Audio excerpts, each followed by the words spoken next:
Start your day. Karibuni sana, Ndu Oko and Dennis with you as we continue our conversations this morning. We're going to get into one around funding, and oftentimes we've asked the question that where the problem and where actually is the problem. Joining us and this is at a government level, and joining us in this hot seat for that conversation this morning is Walter Okello, who is a governance and policy expert. Good morning to you, Walter. Good morning, Du. How are you doing? Good morning, Dennis. Good morning, how are you? Pleasure. Thank you for having me this morning. Karibu sana. First of all, let's get into it because, as you may know, Dennis goes around the continent every week, comes back from our country. We're in Angola. Okay. The country is twice the size of France. So two Frances get into one Angola. Quite responsible. Wow. We can have a conversation about that later, but okay. Yeah, but then again, also it is the seventh largest country in the continent, rich in gold, diamond, and oil, and all this being used to propel the country's economy. They're also big on baobab mabuyu, in the country, and makes the country looks good, especially when you're flying over it. Baobab just looks good from above. But let's go to the proverb today, and it is the one who asks many questions never buys anything. The one who asks many questions never buys anything. What are Angolans saying? Thank you, Dennis. The one who asks many questions never buys anything. Recently in Kenya, there's this music that says, maswali mingi. Yeah, you're asking too many questions. Is it about the shilling? So I think what comes to my mind is it's good to be inquisitive, yes, but it's also good to be decisive. It's good to make decisions at some point.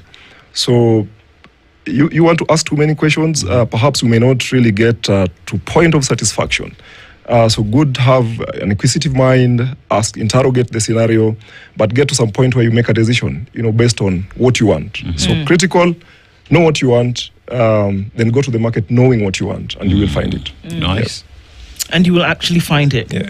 All right, so let's look into funding this morning. And there are many questions around that when we look into what's happening at a governance scale in the country, whether we're looking at the economy, whether we're looking at budgets, whether we're looking at debt, whether we're looking at expenditure across board. Let's look at what funding first of all, from the whole of it, what is government funding supposed to achieve? Thank you, Ndu. Perhaps you allow me a second to reintroduce myself as we get into that. I come from the background of having been in governance, having worked in the devolution space since the advent of devolution. Since 2013, I got to work in the county environment, particularly county of Siaya, initially as a nominated MCA, working around legislative issues in the county assembly, the devolved governance. Then later on had opportunity to transit to the executive, where we then executive implements policies, legislations, and all that. And at the core of all these activities is the question of funding. How does government operate without funding or with insufficiency in funding? In my mind, funding, as you put it, is supposed to achieve service delivery. The citizens are looking for services. Citizens are looking for healthcare, quality healthcare. Citizens are looking for water in their home areas. Citizens are looking for support with agricultural systems. So funding is supposed to be able to facilitate citizens who are in production, people who are doing farming, people who want to access education, they should be able to access it. So funding is supposed to be able to avail quality infrastructure for education, for instance. Funding is supposed to avail infrastructure in terms of roads, for instance, so that there's proper connectivity. So that as a business person, you want to move from one point to another, you do not have inhibitions because of those challenges. So government funding should be able to address all these, but at the same time, we have the macro level of operations where the government operates, where government engages in borrowing, for instance, to be able to fund its operations, both at the national level operations and we also have county level operations in the context of Kenya.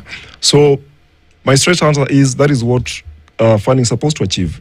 Enable efficient service delivery at both levels of government. What would ask the question then? If you look at Kenya as a country where we are today, and the funding that predominantly comes from the citizens through taxation, right? One would ask the question, if Kenyans pay taxes, government has these funds, why aren't Kenyans getting services commensurate to the taxes collected? Thank you, Dennis, for that question. first of all, the issue of tax is a demonstration of relationship between the government and the people.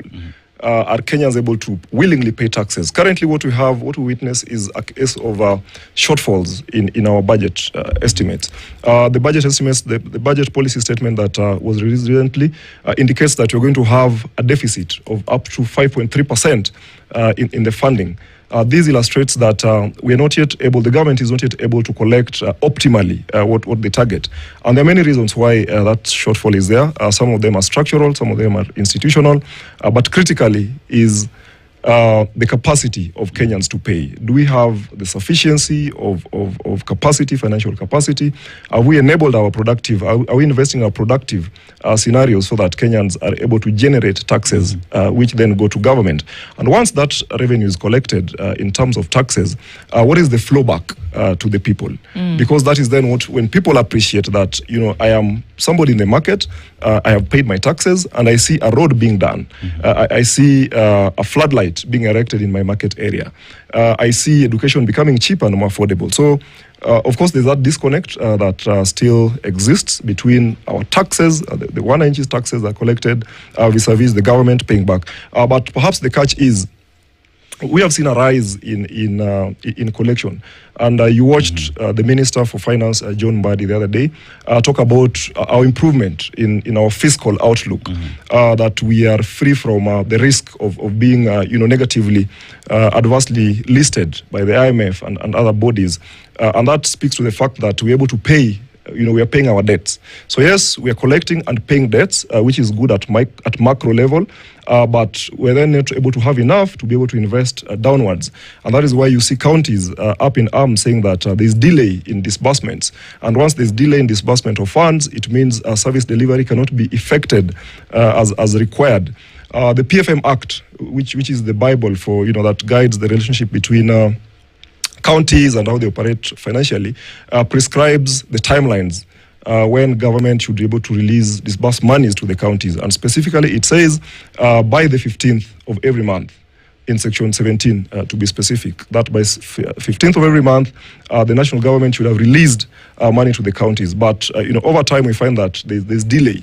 As we speak here today on the 22nd today, I think it's just 2 days ago that the disbursements for December were released. So it means already counties are in arrears by a month or so. And why is this? Why is this? That is the big question. Do we have predictability in our... Are we observing adherence and fidelity to predictability of our fiscal system?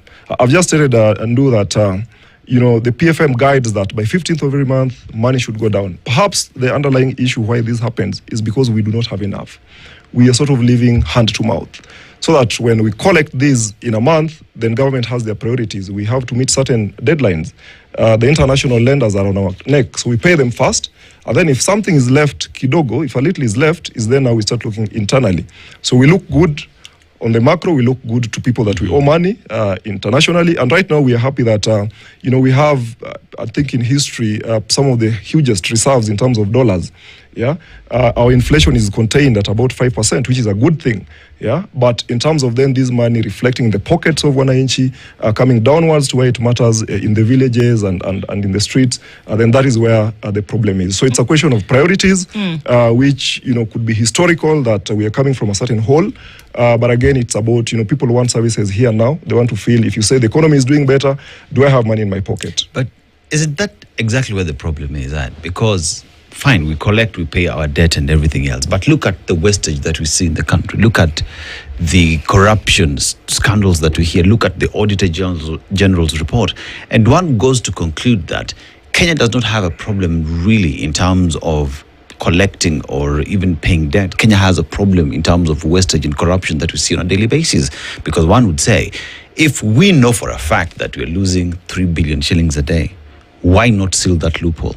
If we know for a fact that, say, a county governor does not have to travel to Singapore for benchmarking, just needs to walk into a hotel and sit and structure policies that will change situations, we do not have to spend all that money.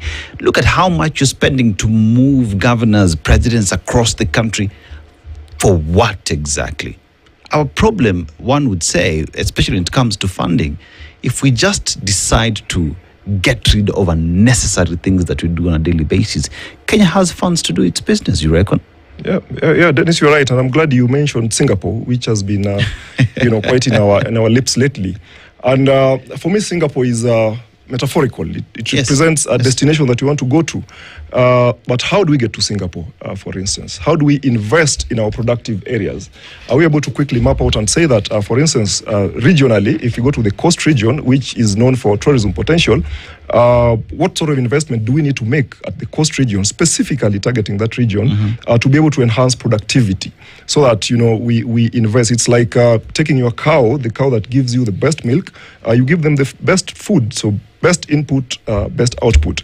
But to the question of wastage, in terms of prioritization, are we prioritizing, for instance, right now, kids have just gone back to school, the CBC, but looking around news and see what is happening in various places, Kajiado, for instance, I saw it in the news, a number of kids have not yet gone back to school. And even for those that have gone to school, there are issues of infrastructure. Now we have the issue of pathways, kids going to study STEM, but you do not have laboratories in some of these institutions and key facilities for that matter. So it's about what are our priorities? And if we want to be a country that plays in the league of Singapore and other developed countries, we must be very intentional about our investment. So I agree with you that we have to relook in terms of our prioritization. We have to relook at our productivity, and we have to be moderate and modest about our certain of our expenses. We can't live large, like we've already arrived. We can't live like we're already in Singapore. We must live like we're already working and walking towards Singapore. And the Singapore journey is a story of labor, of people folding up their sleeves and working themselves out, square and hard, to be able to achieve some of those manifestations that we admire today. Well, there are a number of economists who use the PFM Act as their daily Bible, are of the opinion, indeed, that Kenya doesn't have a revenue problem. That in terms of money that comes in and then how it's appropriated, Kenya doesn't have a problem with enough money being within the ecosystem, within the economic ecosystem. That the problem is an expenditure problem. What you're spending it on, with what regularity, and who is controlling it. That is where the problem is. And that if that cycle were to be fixed, then to a large extent, you're able to sort out this issue. Would you agree? I would agree. And first of all, just to address briefly on the question of the revenue and the potentiality in the country. Today, the CRA, the Commission of Revenue Allocation, projects that the potential of all our 47 counties, we're able to collect 218 billion in a year. But what are we collecting today? We're collecting just about 58 billion. That is as far as the report that was released in August 2024 is concerned, that spoke to 2023-2024 financial year. So it means, we're just barely collecting about 30% or so of our potential. So that is where the first problem is. We are collecting way below our capacity. And, that can be attributed to many issues, some of them institutional, some of them structural. Why are we not able to collect what we are capable of? Some of them are legal issues, but a number of them are also just about the drive. We want to focus more on what comes from the national revenue, what is easy, than going out to labor for what we need. But as you put it, even once we collect that little that we're able to collect, do we have our priorities right? Do we have the fiscal discipline that if we have this in the budget, then we are going to spend as per the budget. We are going to spend as per what is approved. And for instance, right now, I'm sure you're aware of the very intense budget cycle, the 4 stages of budgeting that goes through. And right now we're in January. Most counties and the national government are already working on their county fiscal strategy papers because this is what speaks to the priorities that departments are supposed to run with. So the question is, do we maintain fidelity to the priorities that we put in the fiscal strategy paper as captured in the CIDP, the County Integrated Development Plans, the annual development plans, because these are items, documents that are formed by public participation. The citizens have come out and said, for us, what we want, expand Thika Superhighway, do XYZ, do 1, 2, 3. But once we have it, is that what we spend on? Or do we then have political expediency coming up? And, because of some convenience we say, because we want these votes or we want these, then we vary the priorities. I think that then becomes the problem. So for me, the question of fidelity to the budget as it is, fiscal discipline, and prudence of management of our resources is what then we need to observe to be able to address some of the funding and resource issues. You see, another way of funding the economy would be on the policies we've put in place for people to be able to do business. Yeah. And one would say that Kenya has one of the toughest tax regimes that is making it difficult for investors to come in. And what that means is, what would have been a revenue that government is getting through taxes because investors have come in and manufacturing is ongoing is going to other countries that have inviting good business working environment, that we are losing revenue because of our own policies. You look at how easy it is for a young person to start the business in the country. It is difficult because of the stages there are for one to just get approvals to start their business. And with that, then, through the policies that we have, the government is unable to collect taxes it wants. The government is unable to get the funding that it needs because of its own policies that it has put in place that makes it difficult for businesses to spur, that makes it difficult for many to operate. As we speak today, many businesses say we do not understand the new decision on matters to do with e-teams, perhaps, And businesses are saying we do not understand how this works. We've not been involved in this process. So if we change our policies, if we involve entrepreneurs in the country, make it easy for everyone to get those who want to get into business, are we likely to see a situation where the revenue gaps that we keep seeing will be addressed, even if it's gradually, because we are looking at the problems being our policies, fixing that and ensuring that we maximize on the potential that Kenya has? Yeah, I agree with you, Ndu, entirely. Sorry, Dennis. On the question of ease of doing business as first point of takeoff, have we intentionally created an environment that, one, attracts people to do business, starting with the local business people themselves?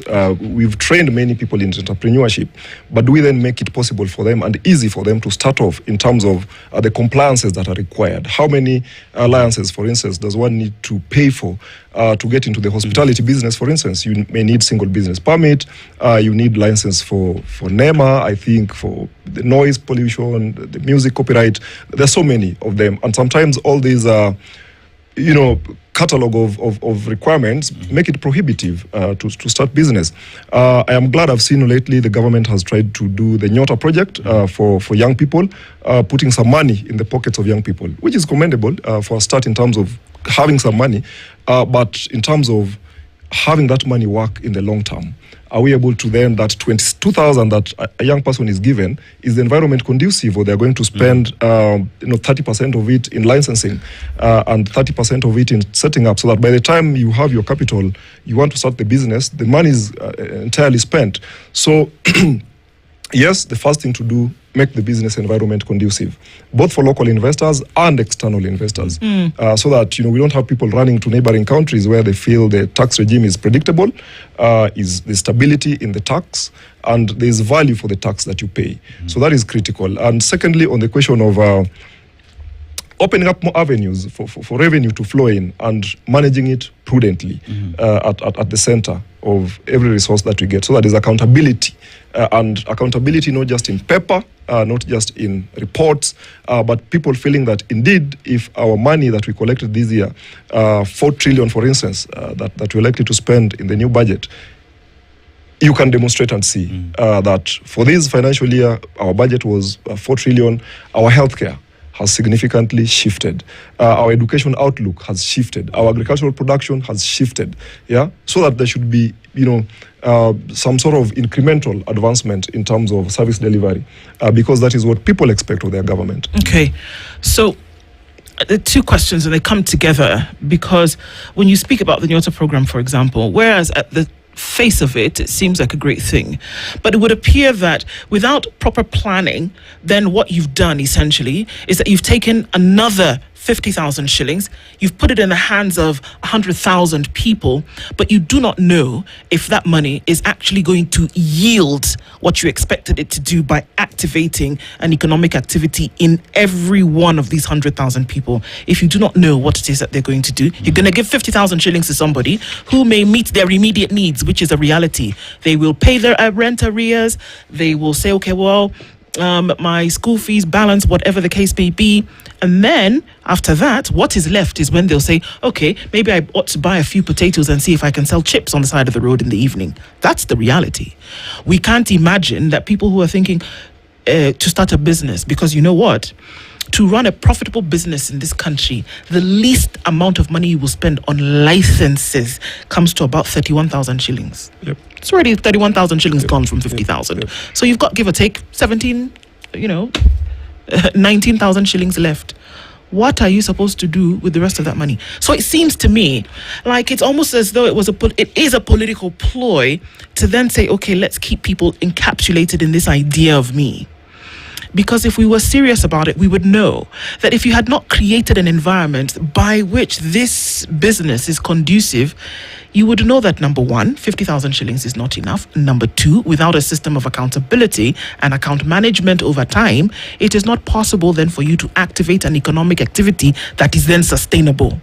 Because I can bet you, just because of historical experience and advantage, that in the next 1 year, calendar year, that the 50,000 shillings that you give to these 100,000 people, you will not be able to, number one, see it, and that you have minimal in terms of percentage of those businesses that still exist. Would you be far different from that in your thinking? I wouldn't, no, for many reasons, including what you've stated, but also most importantly for me, while we laud the Nyota program for thinking about the young people, because the young person in Kenya today is highly disenfranchised. They feel like the sense of belonging is not there. Most of them are educated with university degrees, with college trainings, with diplomas, with post-Form 4 trainings. But the question is, where next? So the sense of disillusionment among young people in Kenya is at peak level. So the fact that somebody thought about them to, put some money in their pockets is first step. But as you put it, the question of sustainability, the question of learning and building from where we are coming from. Remember, we just come from a point where there was the Hustler Fund that was put in the hands of people. And not long ago, we saw the minister say that, we can't even trace so many millions. Or 11 billion. 11 billion, to be exact, which is cause for alarm. What lessons are we coming with from the Hustler Fund menace?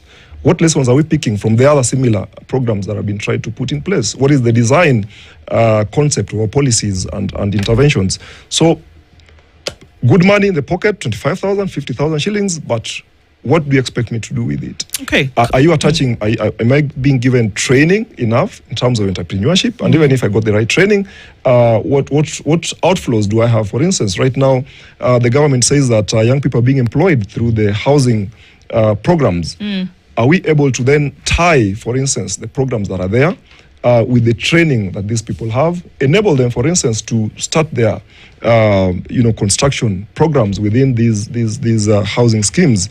That would make sense. Perhaps put them together, enhance their capital base to 1 million or something, something that then can enable them to substantively take part and get into that industry. Otherwise, for all it is, as you put it, it could be just money to sustain us for a day, relieve them from immediate daily expenses. Not to soften their hearts in terms of a political advantage.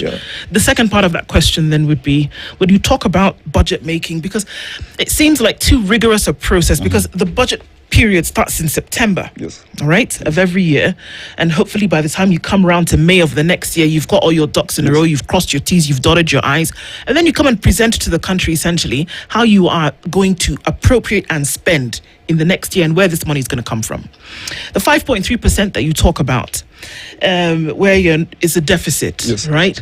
So when a budget is being made, and we know this because the number crunchers are at Treasury, when you say there's a budget deficit and you say that this is where we're going to get it from, are these sure, or is it imagined that perhaps we'll fill it up here? you know, number one, that you've not put in the requisite structure in place to collect taxes across the country. You know this. Even when you're budgeting, you're aware. So how then do you make a budget on something that is fundamentally flawed, where you know that the structural ecosystem doesn't exist? You have a deficit of 5.3%. When put into shillings and cents, it's quite a lot of money. How do you then do that? Present it to the nation and say, this is what we're going to do. Do you then get surprised halfway into the year when you can't send capitation, you can't fund this, you can't fund the other thing? Should we? I'm surprised that we are surprised. Because at the very beginning, you started on a flawed foundation. Yeah. And your question reminds me of a concept called the cargo cult mentality. Cargo cult mentality speaks to the imagination that, by some dint of wish, by some spiritual hopefulness, if I see things going on good on my neighbor's side, I can just sit, close my eyes and wish it, and it's going to happen. The cargo cult mentality. And sometimes I think we, go on that tangent, we go on that drift that, let us put this budget out there, let us put our plans. Somehow along the way, things will work out. And sometimes not appreciating history. And you see then the impact of this is that we constantly have deficits. And that is why we constantly see most of our counties, for instance, strain because counties plan and budget. And as you say, the budget making process is rigorous. It involves public participation. It involves approval by the county assemblies going out there. It involves the ADPs that are presented. Right now, counties are doing the CFSPs, the county fiscal strategy papers, in the hope that they're going to get the money. A governor, for instance, commits to do a project. For instance, in my county where I come from, there was a project to do rice mill, from scratch. Fortunately, that is done and now running, but you see, it took some time. So the people are benefiting from it, but they could have benefited right from earlier on. We have massive road projects going on across the county where I come from, but you see, they have to overlap into different financial years, perhaps because of having to review the budgetary provisions that are available. So it is a funding problem. But it's also more of a planning problem, as you put it. It's more of a planning problem because I know for sure that we have consistently collected below our capacity and below target. We have forever fallen, but we keep planning without over projection. And should you? Should you actually plan for how a country is going to, for how a country is going to live, literally, put the lights on, keep people fed, all of this, send your children to school? Should you plan on something that you don't have? Because think about budgeting as a concept. You plan with what you have. You plan with what you have. Yeah. So we seem to be doing it the other way. We plan and then we say, okay, let me go and look for the money, as opposed to doing in the opposite direction. And then the bulk of this planning is rested, and this is it is for payment of debt, it is for development, it is for recurrent expenditure, it is for all of that. Majority on taxes. I want to know one country that has developed to the status that we're talking about, this place that everybody wants to go to, that has developed on taxation. Is there? There isn't, and that's why we talk about fiscal discipline and fiscal diligence. And that is why we do mid-term projects planning. That's why we had Project 2030, projecting that by 2030, by a certain, that period, and now we're just about how many years off? Is it about 4 or 5? The idea was that we are going to invest in our most productive areas that would then minimize our need to go to debt. But as long as we do not invest in areas that are going to give us production, as long as we're not going to invest in our blue economy, for instance, which is a sleeping giant across the nation, Nyanza, for instance, where I come from, and the coast and all over, because then we are sure that somehow our revenue is going to go up without having to go into debt. But as long as we don't do that, then much as we glorify ourselves that we are doing debt well in paying our debts, but essentially we are preparing to borrow more debt. Like now, right now with that deficit of 5.3% gap, definitely in the new year, we're going to have to go for debt, whatever form, whether it is internal borrowing. We say we want to maintain our sovereignty, so we're not going to borrow outside. But even as we mop the domestic debt, it means that what if only government is able to borrow domestically and other private small people are not able to borrow? So it means it's only government doing business. And that is why you hear business people still complaining that they don't feel the money. So I think, as you say, it's about question of planning. But my solution is, let us invest in our most viable and productive sectors. You see, even as we invest in the most viable and productive areas, I just did a little bit of lookup on how much, say, counties have received so far since 2013. Yeah. And that amount is mind-boggling. It's in the trillions. 4 trillion. 4.1 trillion. Yeah, 4 trillion to be exact. 4.1 trillion. Yeah. And you look at 4.1 trillion, that together read with on-source revenue, which comes to around 270 billion shillings. And one asks the question today, as a Kenyan living here, if I walk across this country, across all the counties, where is the 4.1 trillion shillings? I can't wrap my head around it, because 4.1 trillion shillings ought to have changed this country and would have seen movements like never seen before, like the rice plant that you're talking about with 4.1 trillion shillings and the revenue allocation over time. That ought to have been done a long time ago. But there explains, gives an explanation of the fact that perhaps service delivery is never center and core to what funding that is received should do. That we will do everything else, we will plan about the next election, we will go for all these meetings that we want to have, but we really never focus on service delivery, because 4.1 trillion Kenya shillings ought to have changed this country. Yeah, mind-boggling, yes. True, that's the exact figure. Since 2013, 4.1 trillion has gone down to the counties. Two sides of the coin. One, the fact that even before devolution, this money was somewhere. This money has been in Kenya. Now we can say that 4 trillion has gone to devolution. Counties, yes. But where was this money before? What was it doing before? So we look at the glass as half full initially, that something has been done.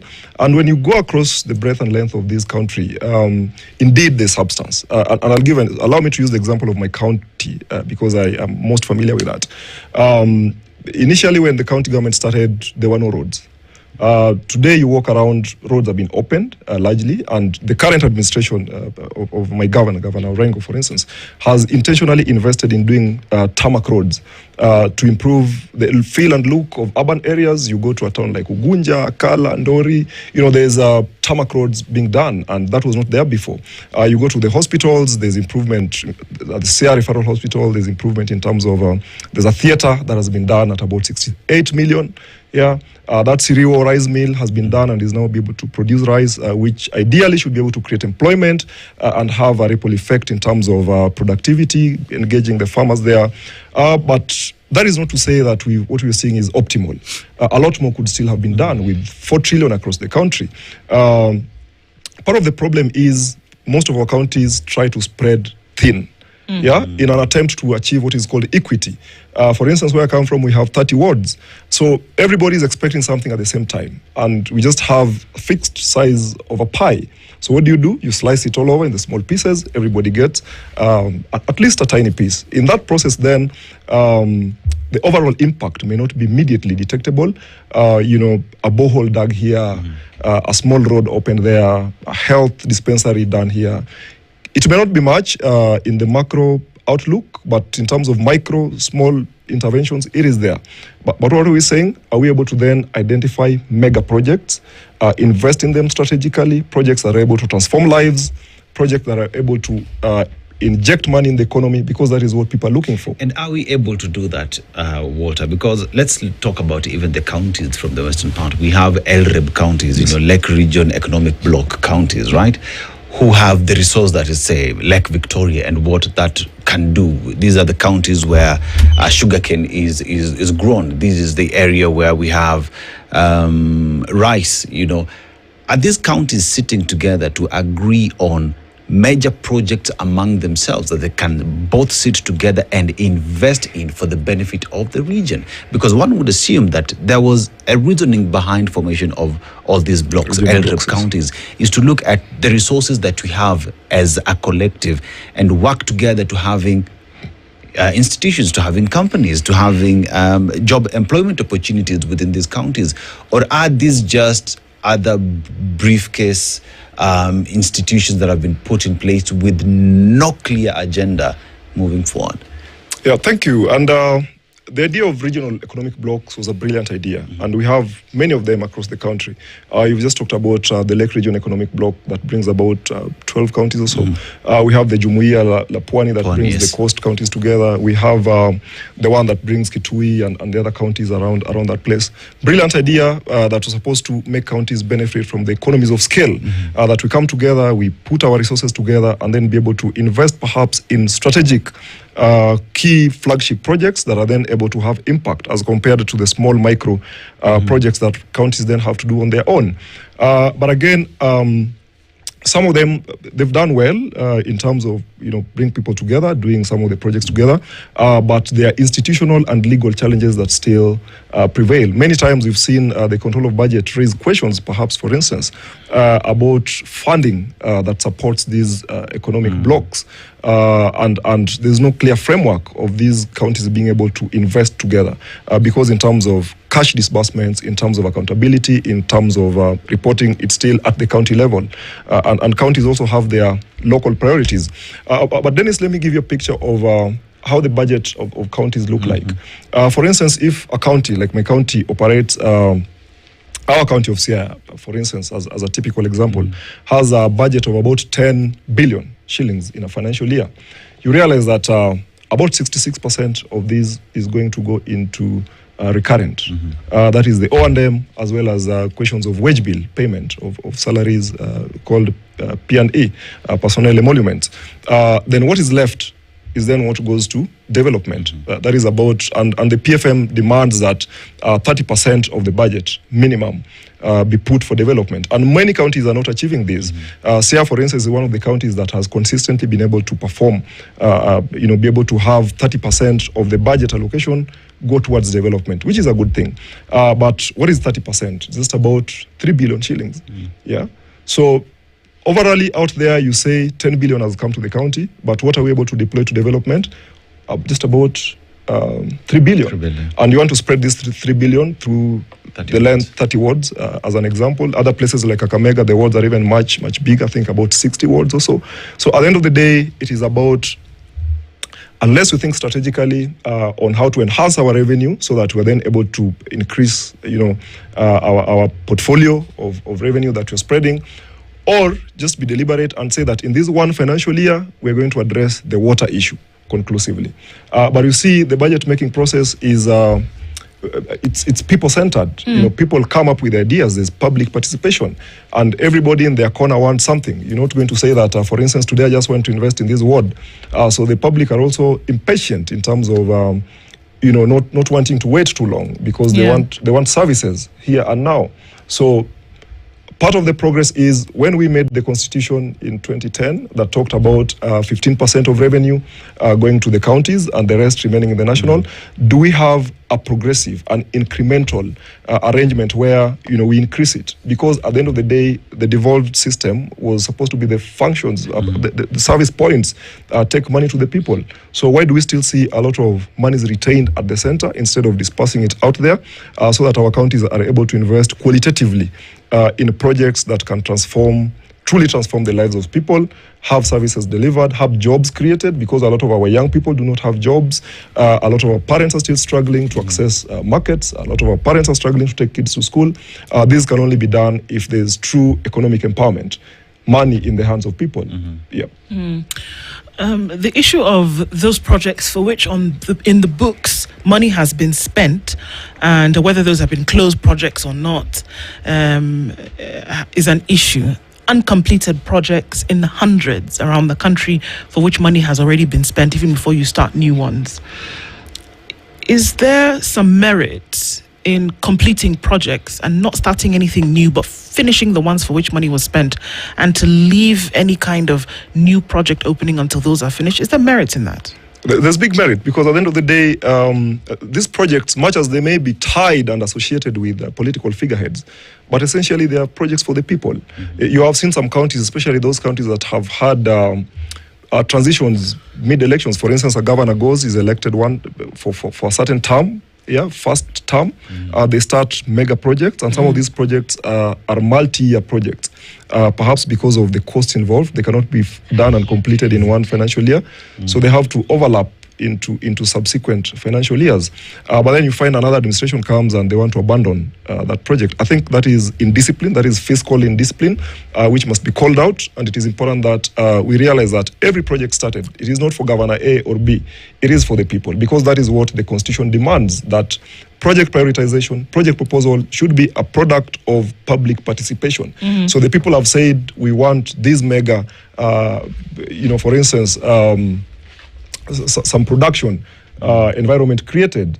It's going to cost 100 million. In year one, we're only able to deploy 30 million. In year two, another 20. Yeah. So even if there's disruption in the political outlook, we should ensure that the projects are completed so that there's value for money. And we do not have white elephants spread across the country. You mentioned an amount of 3 billion shillings, and that goes towards the kind of development that you can see happening, right? 3 billion shillings, you'll be able to see this has improved here and there in terms of development, right? Yeah. So park that for a minute. The only two circumstances under which Kenya constitutionally can borrow is number one, for development, and number two, for the shortfall on budget, and that's only a 90-day period. That if you have a shortfall for 90 days, you can borrow to fill the gap. Right? So in only two instances can Kenya borrow, right?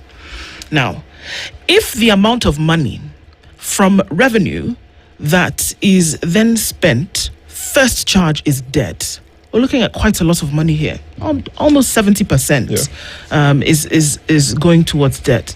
And we're looking at money in the trillions. That Kenya's debt, as we speak today, is in the trillions. 10 trillion shillings, 11 trillion shillings is what Kenya owes. And more to come, because we can see even this money that we are being told, Nyota money is a loan. It's not a grant. I don't know which other money is. So this is money that is owed. But I reckon that if 11 trillion shillings were to have been put into Kenya's economy in the last even 20 years, you would see it. You said you could see 3 billion shillings, right? Yep. I reckon that you would see 11 trillion. And if you can't, that would lead our minds to think in one direction, that Kenya is paying back money for which its purpose was not fulfilled. The controller of budget has said time without number that they're unable to see a correlation between money that has come in for the purposes of development and that actual development. So, does Kenya actually owe this money that is supposedly being paid to the tune of 70% on revenue? Thank you. Really mind-boggling too, and as you put it, it's very concerning that of all the revenue that we connect, 70% indeed goes to our debt servicing. But just to digress a little bit, and more concerning for me is the question of pending bills. Because pending bills for me speaks to our economic performance. Internal pending bills are the monies that we owe local service providers, the local business people. I'm glad that the Control of Budget has recently instituted or is enforcing a requirement where counties and governments are supposed to handle pending bills on what is called FIFO, first in, first out, so that people who perhaps offered services to government a couple of years ago and have been on the waiting line for long, can you settle that first as we come progressively? Why is this important? Because that is then how you release money into the economy.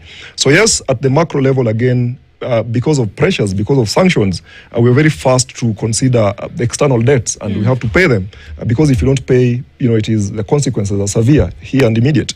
But what about the monies that we owe locally? What about the monies that for a contractor, for instance, who borrowed money in the bank to do a government contract, but because of shortfalls in revenue, they've not been paid. Not too long ago, you saw some contractor, I think somewhere in one of the western counties, almost run berserk, because the bank is on your case. Auctioneers are on your neck. Yeah. So priority should be service debts, but could we also give proper prioritization to our local pending bills so that the business people are sorted and there's money in the economy? So yes, overall, I think there's need for government and Kenya as a people to take a stop, interrogate where we really are in terms of our fiscal movement. So that we're not just excited about the path we are walking, but can we reflect back the monies that we've borrowed, where have we been investing them? Are we able to account for them? And that is what I said earlier about investing in our most productive sectors. Not too long ago, there was talk about Ndanu Kulalu, Galana Kulalu, yeah, that was supposed to, have some impact on our agricultural productivity. Where did that go? And there have been many other such kind of investments that have swallowed up monies. So unless we take a stop and take a proper audit of our debt and the consequence of that debt, the impact on that debt, then I think we'll be doing a lot of running around and just, a feel-good kind of scenario without really making steps forward, even in the economic space that we want to advance to, of a real advanced developed nation. You see, Walter, one of the easiest way for us to borrow and implement projects that are touching the Mwananchi is by involving Mwananchi. Public participation in the text remains just being a suggestion, pretty much, because one would ask, okay, I want to invest in County X, right? I want to borrow to invest in this county. One would assume that I would go to the people of the county, sit down with them to understand that project that would change their lives and would have the highest return, that would make economical sense when I borrow. But you see, these conversations that we see, no pun intended, but is being held at a macro level. It is those are the highest officers who sit and decide a project they want to implement without involving Mwananchi, who should be part and parcel of the implementation of that project. And with that you find, like the Galana Kulalu, great idea, beautiful, But have we had this conversation with the local communities across the country if we want to address matters to do with food security? Have we spoken with Kenyans across the counties and how we can invest these funds in them so that they can feed themselves, other than having a centralized place where we want to feed the rest of the country, notwithstanding that we also have communities with different ways of feeding themselves. What someone in Mount Kenya would eat is not necessarily what someone in Kajiado wants to eat. Investing in the people for a combined and united approach to a problem. So if moving forward, how critical would it be then that we recognize a problem, have discussion with different communities and invest in a project that Mwananchi is part of and even part of implementation to address the problem? Because for me, that's where we lose the point. That's where we lose the connection. Yeah, you're very right, Dennis. And the question of public participation, it was not put in the constitution for tokenism purposes. It's not just supposed to tick a box. It's supposed to be qualitative. And it cannot be qualitative until, one, the people are properly informed. The government and administration owes it to inform the people, to do qualitative civic education. Yeah, we have to sit people down and tell them, this is what we want to do, this is what we are proposing. Well, I know there's the question of representation, so that, through delegated authority, our parliamentarians can be sat down and talked to because they represent us in parliament. There's that authority, yes. But it's also important that we cascade it. The import of the constitution that we have now is that it's a pro-people. It's supposed to be, at the lowest level possible. People participate, but you cannot participate if there's no total disclosure. For instance, that we are proposing to do SGR, for instance, as a mega project that's supposed to revolutionize our transport and inject efficiency in our business environment. But this is what it's going to cost for a shilling. And this investment, what we project as the outcome is 1, 2, 3. So, number one for me, proper civic education. That then allows people to participate qualitatively, because otherwise it remains in the realm of tokenism and people just showing up and ticking a box that we came, pictures are taken, and it is said that public participation has happened.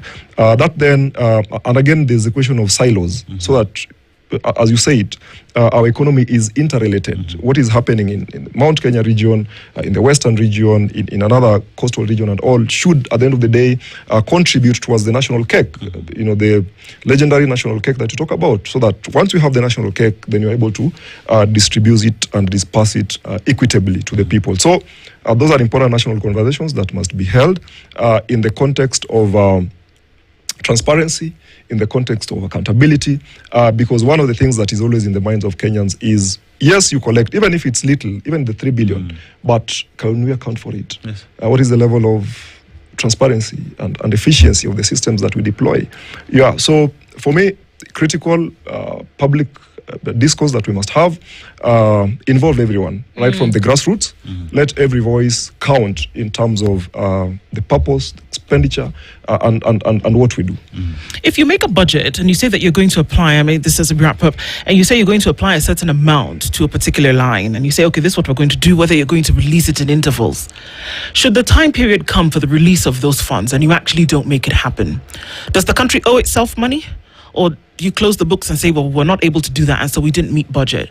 Because we often assume that once the budget is read, that's it. What's a process that you must actually live out the tenets of the budget that you now presented to the country?